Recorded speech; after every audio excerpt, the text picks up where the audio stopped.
गाजीपुर में बालू का खेल चरम पर है। हालात ये है कि गाजीपुर के बीच से गुजरने वाले गंगा पुल पार करके शहरी इलाके या फिर कोतवाली क्षेत्र में आते ही ये बालू सोना हो जाता है। जहां 40 रुपए प्रति फीट का बालू 100 रुपए या उससे ज्यादा का मिलता है। ये मात्र अफवाह नहीं है, इस बात की पुष्टि हिंदू युवा वाहिनी के जिला अध्यक्ष अमित सिंह ने की है। उन्होंने बताया है कि गाजीपुर का पुराना गंगा पुल हमीद सेतु बालू और खनन माफिया के लिए आमदनी का स्रोत बन गया है। यह मामला जिला प्रशासन के संज्ञान में आने के बाद इस पर ओवरलोड वाहनों पर रोक लगा दी गई थी, लेकिन इसका फायदा मौके पर वही जिम्मेदार लोग उठाते हैं जो इसकी देखरेख करते हैं। हिंदू युवा वाहिनी के जिला अध्यक्ष अमित सिंह ने बालू के इस खेल पर चिंता जताते हुए कड़ी कार्रवाई की मांग की है।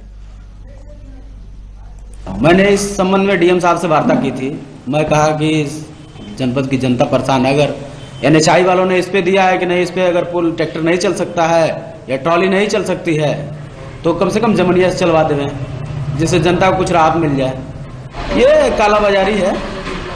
जो 60 रुपए का अंतराल है, इसमें सारे लोग का प्रॉफिट है, बिचौलियों का प्रॉफिट है, जो ढो रहे हैं उनका प्रॉफिट है, और सारे लोग को इंगित करना उचित नहीं है। इसलिए मैं कहूँगा कि इस पर डीएम साहब विचार करें और पुनः इस पे विचार करते हुए इसको खुलवाने का कष्ट करें। अभी जो NHI ने हमें रिकमेंडेशन भेजी है, उसके मुताबिक उन्होंने ये कहा है कि आप सारे ट्रैक्टर ट्रॉलीज को परमिट कर दिया जाए। ट्रैक्टर ट्रॉली से अब पुल की सेहत पर कोई असर नहीं पड़ेगा। तो NHI की रिकमेंडेशंस को देखते हुए मैंने सारे ट्रैक्टर ट्रॉलीज को परमिट कर दिया है कल से। अब हम ये व्यवस्था बना रहे हैं कि हाइट गेज बैरियर्स NHI लगवा दे और वहाँ CCTV कैमरे इंस्टॉल करने की भी व्यवस्था हम बना रहे हैं, जिससे जो केंद्रीय मोटर यान नियमावली के तहत गाड़ी की सर्वोच्च हाइट है, मैक्सिमम हाइट के मुताबिक हम वहाँ हाइट गेज बैरियर लगा दें, जिससे उस हाइट गेज बैरियर से वो सारी गाड़ियां वहां से गुजर सकें जो ओवरलोडेड ना हो। मैंने इस संबंध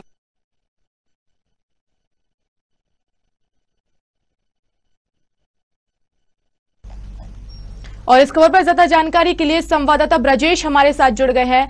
ब्रजेश, बताया जा रहा है कि जो बालू का खेल है वहां पर चरम पर है, किसी भी तरह की कोई कार्रवाई नहीं हो रही है, तो क्या लगता है आपको, क्यों कार्रवाई नहीं हो रही है बालू माफिया के खिलाफ?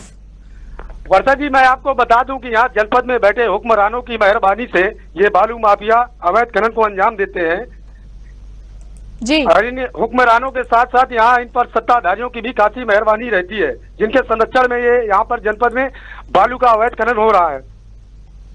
क्या लगता है ब्रजेश, जिस तरह से बताया जा रहा है कि जो बालू माफिया है उनका जो मुख्य स्रोत है वो अवैध उत्खनन बन गया है, उससे जो आमदनी प्राप्त होती है वो मुख्य स्रोत बन गया है, तो क्या इसी तरह से ये लोग अपनी आमदनी कमाते हैं?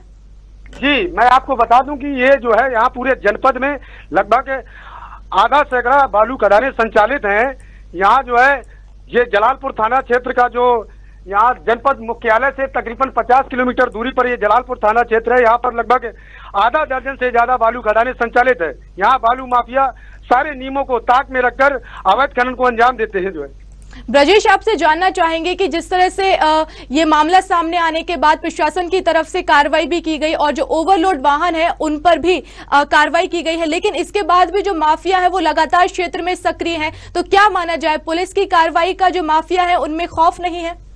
मैं आपको बता दूं कि ये चाहे पुलिस विभाग हो या RTO विभाग हो या खनिज विभाग हो यहाँ या फिर इसके साथ यहाँ जिला अधिकारी हो, ये सिर्फ जो है खाना पूर्ति करके अपनी वाहवाही कर लूटने का काम करते हैं, लेकिन धरातल पर ये बालू माफियाओं पर कोई कड़ी कार्रवाई करते नजर नहीं आते हैं, जिससे इनके हौसले बुलंद हैं और ये बेखौफ होकर जो है बालू खनन और ओवरलोडिंग के खेल को अंजाम देते हैं।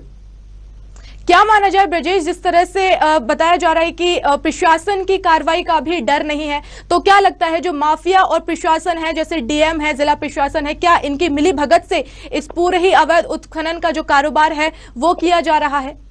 इसमें मैं आपको बता दूं कि चाहे यहाँ का जिला प्रशासन हो या फिर यहाँ के जो सत्ताधारी हो, इन सत्ताधारियों सहित यहाँ के जिले में बैठे हुक्मरानों की इन बालू माफियाओं पर खासी मेहरबानी रहती है, जिसकी बदौलत ही ये जो है बेखौफ होकर अवैध खनन के खेल को अंजाम देते हैं।